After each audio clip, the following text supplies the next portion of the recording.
For me personally, since the time I first started working, etc., I honestly think I've been lucky in terms of the support system. Before I was married, it was my parents. Then after marriage, I think it was my in-law. The other, I think, is the mental system, where we as women tend to have the thought that we need to be good at everything. Good Perfect. mothers, perfect. I was trying to be temperate there, but perfect wives, perfect mothers, perfect at the work environment, which means that, we realize that in order to keep up that level of efficiency, the peddling at all those different fronts just doesn't happen. Right. Which means that what we then end up doing is we decide to give up one or the other. And in most cases for women, it is giving up the professional life. Right. So therefore, that balance is very important. As I take a step back, it's a question of, have you thought through your life circumstances? Have you thought through what it means in the worst scenario? Because planning for the best is always easy.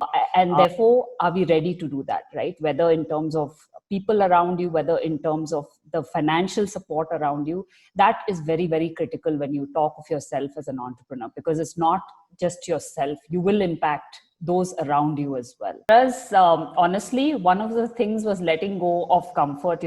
We had reached, let's say, a certain level in the corporate world.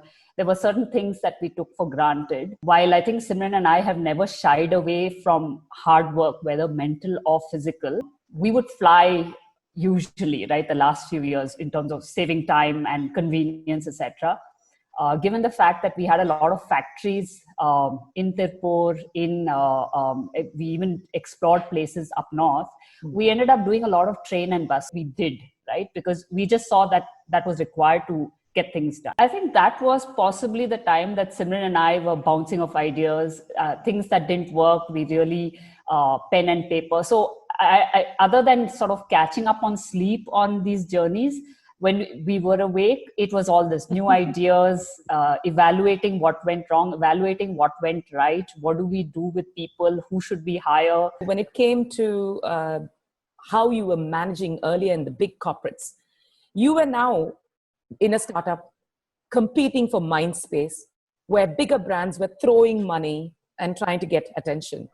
But Bragg did get the attention, and you did it rather well. So what was it that you did that made you succeed at that? Where I think perhaps the balance, the lack of balance, let's say in the ideation did succeed, was this part, right?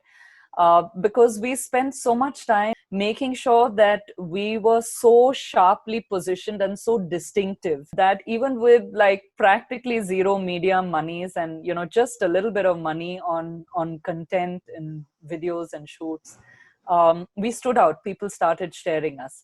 And I think that also helped, in terms of opening doors for us with retailers, because all it would take would be for us to present our, our imagery, our website and our videos. We spoke a language that no one had spoken before. A very small list of things that you should and do stand for unmistakably.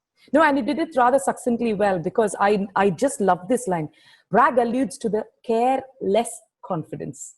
I loved that word, because it's not a careless confidence. It is careless confidence. And that is a beautiful thought. And even though I'm not a teenager, I think the teenager at heart loves that whole concept. I love the fact that, Anu, that you picked that up, because I think, honestly, especially with men, we have to spend some time explaining that, right? And I think, and that's the truth, right? A woman who is confident is aggressive, right?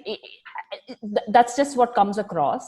Having said that, I think for us, the reason that we stress so much, one is, we have our daughters who are, Simran's daughter's 8, my daughter's 10, and how we struggled between sort of swinging between aggressive versus, the nice, but getting things done, etc. We didn't, at least I don't want my daughter to go through that, right?